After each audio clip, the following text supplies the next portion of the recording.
Hello again and welcome back to the channel, and as we were discussing last time with the different variations on hair pieces and wigs, this is the young lady that we've used before that I will be putting a transformation onto. So what I've done so far is she's just in a very loose Edwardian set, using all her hair for the outside, so the middle area is empty or void of an interesting shape, so that we can pull all the hair around. I've used a wrap as well, or a padding into the front just to increase the width of the top, and as we did before, which you can check out on the other Edwardian looks that I did, I've just used the iron to push in to get a little bit of a dent or a wave into this look, which again was very popular at the time. So just by pushing that iron in, you'll see that on the other video. I put a clip in with a paper just so that we don't get any marks on it for now. And so what I'll do now is move over, that you've seen her, I'll move over to the transformation, and we can watch that being done in detail from before it goes onto the head, and then we'll place it so that you can see the whole thing from beginning to end. Okay, so moving on to the transformation, which we're going to use through the center of the Edwardian look. You can see she's got a little bit of wave in there, but really I think it's good to set beforehand, and you can do a wet set or a dry set according to whether the hair is human hair or synthetic, and according to how firm you want it. Also, this is quite long, and I've done that on purpose.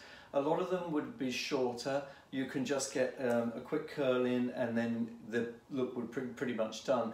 But if you're wanting something more elaborate, then you would have to use more hair.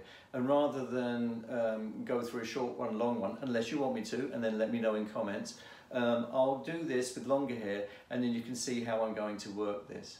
Now with the other Edwardian look that we did, which was the more ornate, I'd set a lot of the look first, and then on the bottom ones I'd left them out.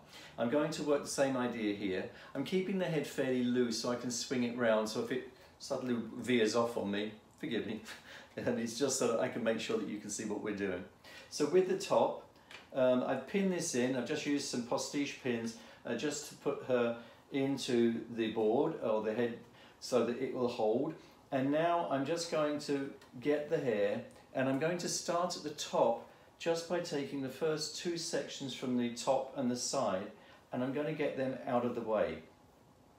And the reason is I want to work these into the look afterwards, and so I can work back on myself. I can put some curls in underneath them, and I can work back on myself with these two sections. So all I'm doing is just taking them to the front. We can forget them for now, and I'm just going to put a clip in just to hold them out the way. So now we're one section down from the top, and this piece is, it's around a half head. 3/4 would be too much for the base, the center area that we had there. And so again, you're going to choose according to the sort of shape you're trying to build up and the amount of area that you have to fill. So we'll come here, and because I've taken that whole top section out, I'm going to go to the center of this. And I'm just going to take my first section, comb it through. This is synthetic, so you know it'll be dependent on what you're working with and how much hair you've got to work with. Some of them are, as you know, are very full, dense with the amount of hair that's put in, and some of them are quite fine. So dependent on what you're working with. I'm just going to put a little bit of working spray on so that I can still work with the hair but get a little bit of texture or body into it. Now I'm going to back comb just at the root and halfway up, and then with my brush I'll smooth over the hair. Always work to the edges, which I've said with most styles. Make sure that you get that nice and smooth.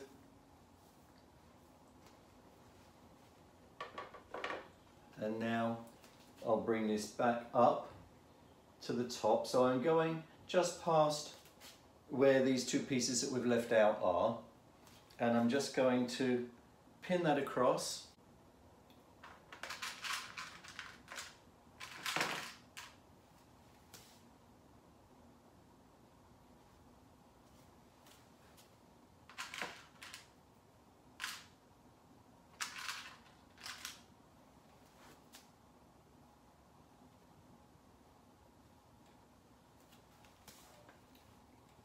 So I've cross-pinned into there, and then this hair now is going to come back.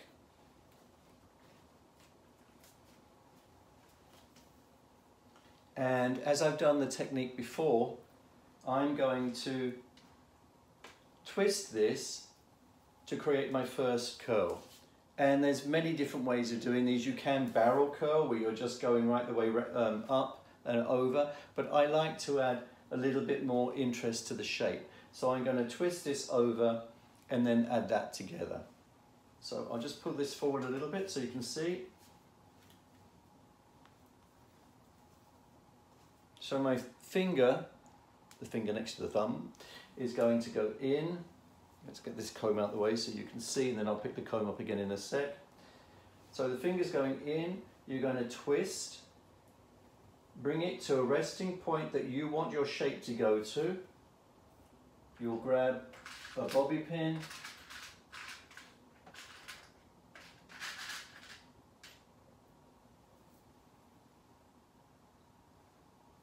and then you'll pin to the underneath of the curl and to the base of the hairpiece.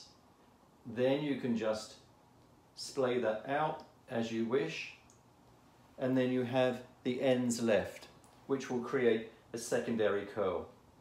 So because this is coming out to this side, we will work this to the side. Always hold the hair once you've pinned it in to make sure that you don't pull out what you've already done. I'm going to use my finger again. I'm going to twist up, bring this into place, take another pin,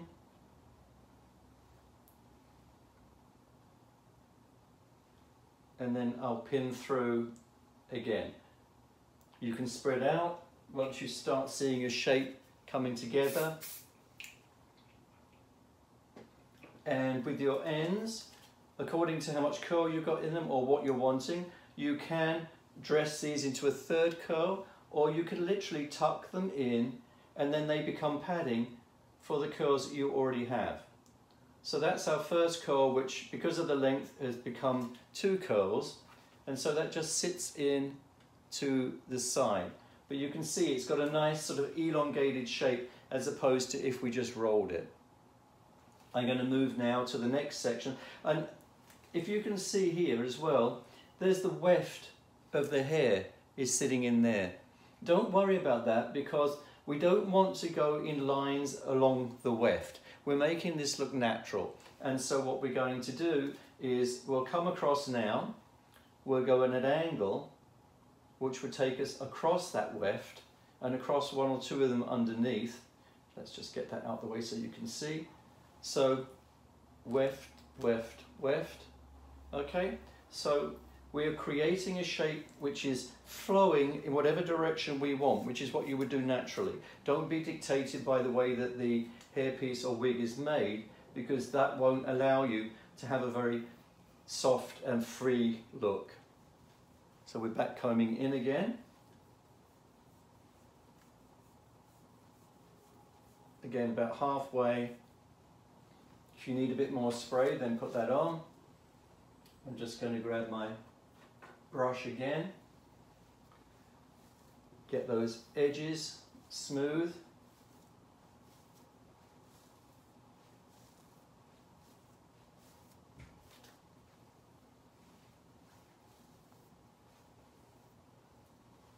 And now, according to my shape, I can go in any direction. I could pull up towards what I've already done. I could pull up towards the front, or I could pull over to the side and then come back into this shape. So look at your shape and how it's forming, and it's totally your choice as to where you're going to go with your second section. I'm going to come up towards this because of the technique I use with my finger. I want a curl to sit out to the side. So once we know we're nice and smooth, again, I'll just pop a little bit more spray on. And the nice thing with a wig or a hairpiece, you know, if you get them in advance, you can take your time. Back in the day, they would have been done in a shop or in a space ahead of time, many times. They were sold pre-done. And then the client could come in, get them put on, and then the finishing touches would just be done. So I'm going to bring this up, and as you bring it up, you're flattening out the shape, which is exactly what you want to do. So we'll bring that up.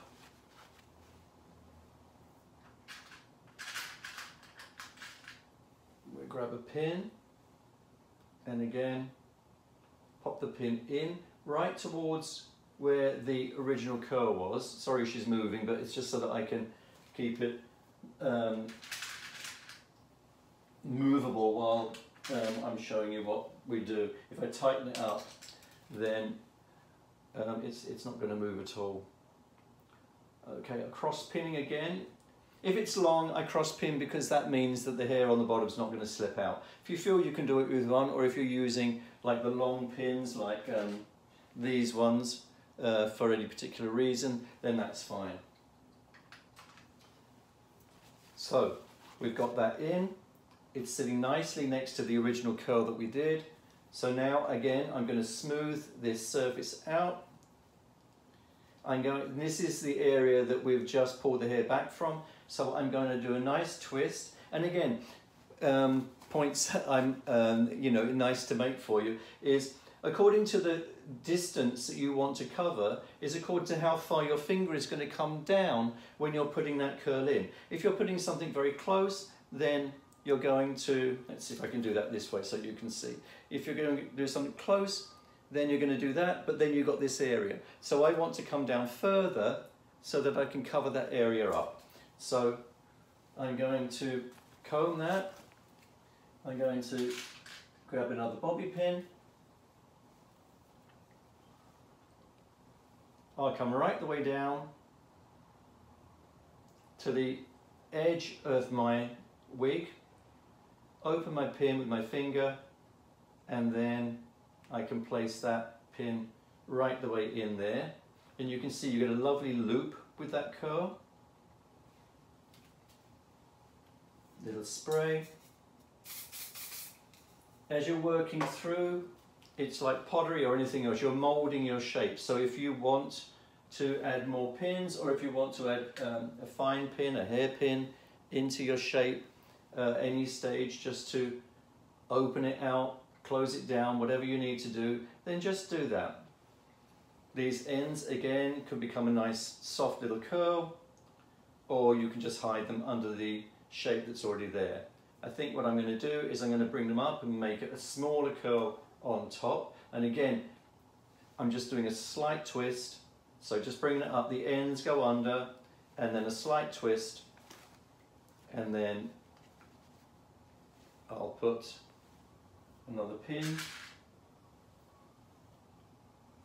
just to hold that in place.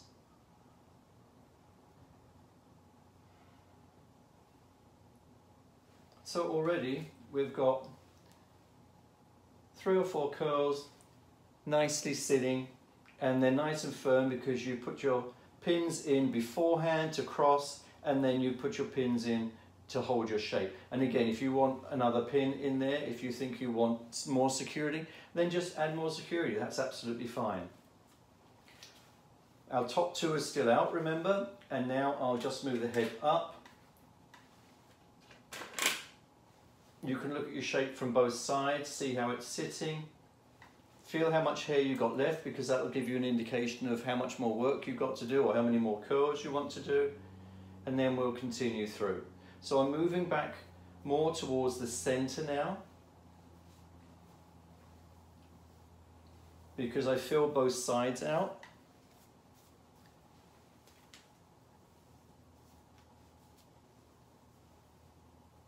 Back comb through.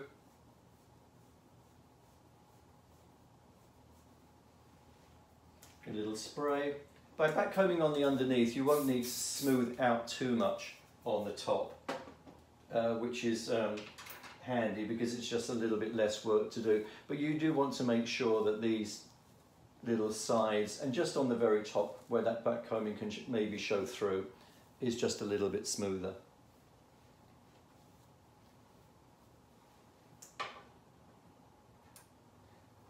I go in with my comb again. And I will bring this over to this side.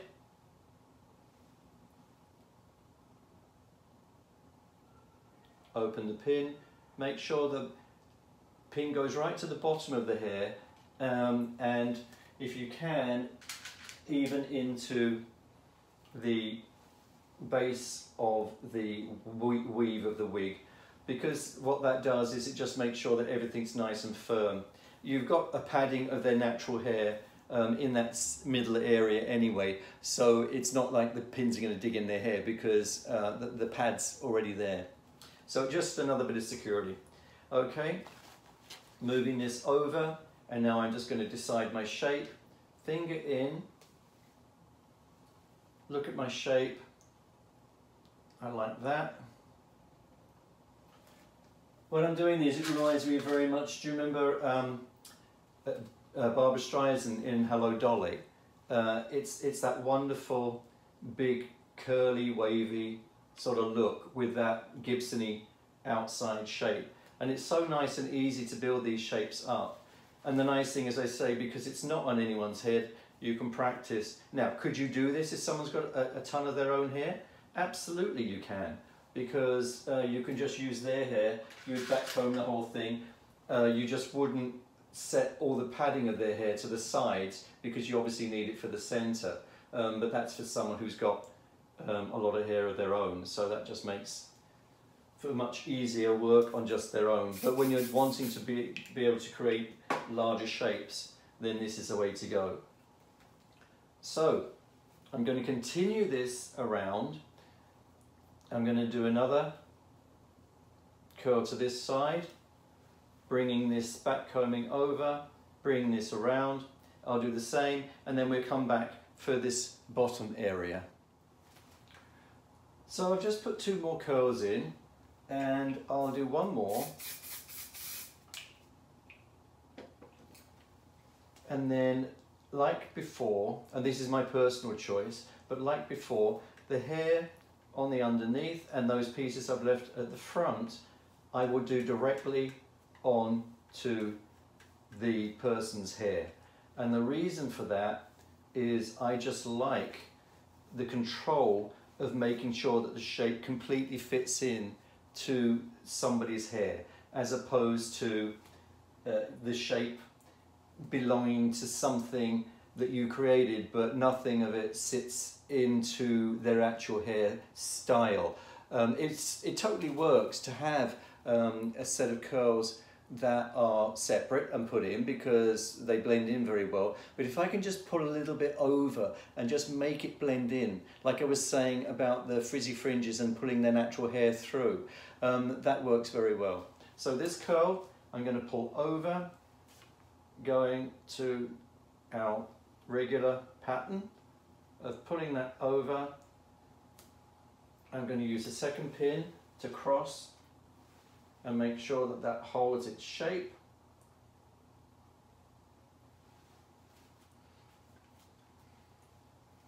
And now with this,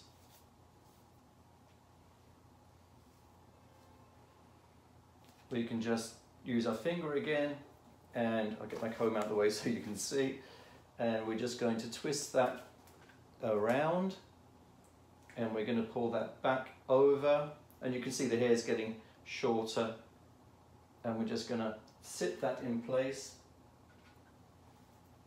Take another pin,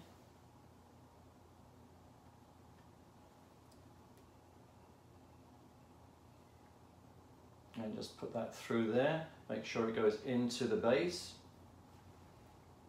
Pull that out a little bit, start to pull your shape, and then we just have this bottom area left now. So that's how I start to work my shape.